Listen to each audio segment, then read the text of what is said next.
दो लड़कियां रिया और पीहू, जो कि बचपन की सबसे अच्छी दोस्त है। दोनों अब एक शहर में नौकरी करती हैं। हर वीकेंड कहीं ना कहीं घूमने निकल जाती हैं।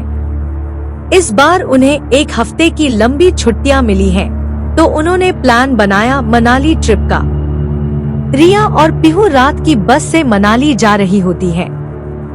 बस का ड्राइवर बार बार पीछे देखता है, जैसे कोई पीछे बैठा हो। हल्की हल्की बर्फबारी शुरू हो जाती है। बस के अंदर ठंड बढ़ जाती है।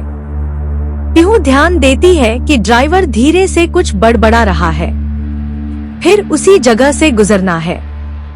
भगवान बचाए। पीहू थोड़ी घबरा जाती है, लेकिन रिया कहती है, बस वाले ऐसे ही होते हैं, तू टेंशन मत ले।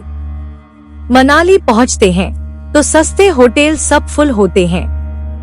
तभी उन्हें एक आदमी मिलता है जो कहता है, एक पुरानी हवेली है, अब होमस्टे बना दिया है। बहुत शांति है वहाँ, लेकिन थोड़ा अलग है बाकी जगहों से।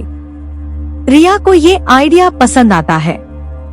पीहू थोड़ा हिचकिचाती है, लेकिन मान जाती है। हवेली बाहर से बेहद खूबसूरत लगती है, ब्रिटिश टाइम की बनी हुई। अंदर घुसते ही एक ठंडी हवा, लकड़ी के पुराने दरवाजे और हर कोने में अजीब सी खामोशी। रात को रिया को लगता है जैसे कोई कमरे के बाहर चल रहा है। दरवाजा खोलती है, लेकिन कोई नहीं होता। दूसरी ओर पीहू को सपना आता है, एक औरत सफेद साड़ी में, गले में काला मंगलसूत्र, आंखों से खून बहता हुआ। औरत सपने में कहती है, मेरा काम अभी खत्म नहीं हुआ। पीहू घबराकर उठती है। सुबह एक लोकल कैफे में नाश्ता करते वक्त एक बूढ़ी औरत दोनों से कहती है, उस हवेली में एक आत्मा बंधी हुई है, जो हर पूर्णिमा को एक नई देह तलाशती है, और अगली पूर्णिमा 2 दिन बाद है। समझदारी इसी में है कि वहाँ से चले जाओ। रिया हंसते हुए कहती है, ये सब ड्रामा मुझे बहुत पसंद है। पीहू चुप हो जाती है। दूसरी रात रिया का व्यवहार बदलने लगता है। वह रात को छत पर अकेले जाकर हवा में बात करती है। उसकी आंखें कभी कभी लाल हो जाती हैं। सुबह उसे कुछ याद नहीं रहता। पीहू छुपकर एक सीसीटीवी कैमरा लगाती है, और जो वो देखती है, उसे देखकर उसकी रूह कांप जाती है। रिया आधी रात को उठकर हवेली के तहखाने में जाती है। वहाँ एक बंद दरवाजा है, जिसके पीछे से किसी के रोने और चिल्लाने की आवाजें आती हैं। पीहू एक पंडित से मिलती है। वो बताता है, इस हवेली में कभी एक तांत्रिक और उसकी पत्नी रहते थे।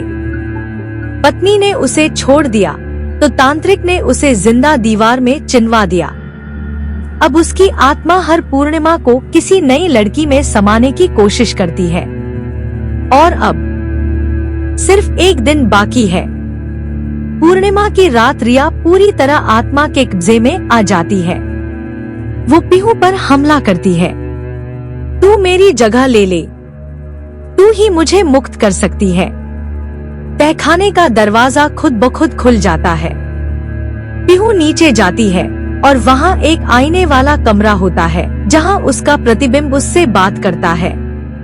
अपनी सबसे अच्छी दोस्त को बचाना है, तो एक बलिदान देना होगा। पीहू खुद को उस आईने के अंदर बंद कर देती है। उसकी आत्मा वहीं फंस जाती है, और रिया आजाद हो जाती है। सुबह हवेली का केयरटेकर आता है और कहता है, पहली बार किसी ने उसे मुक्त किया है। लेकिन वापस जाने के लिए सुबह रिया घर से बाहर जाने लगती है और एक सेल्फी खींचती है, और पीहू उसके पीछे दिखाई देती है सेल्फी में। और फिर रिया पीछे मुड़ती है और पीहू को गले लगा लेती है, और फिर दोनों सहेलियां खुशी खुशी वापस आ जाती हैं।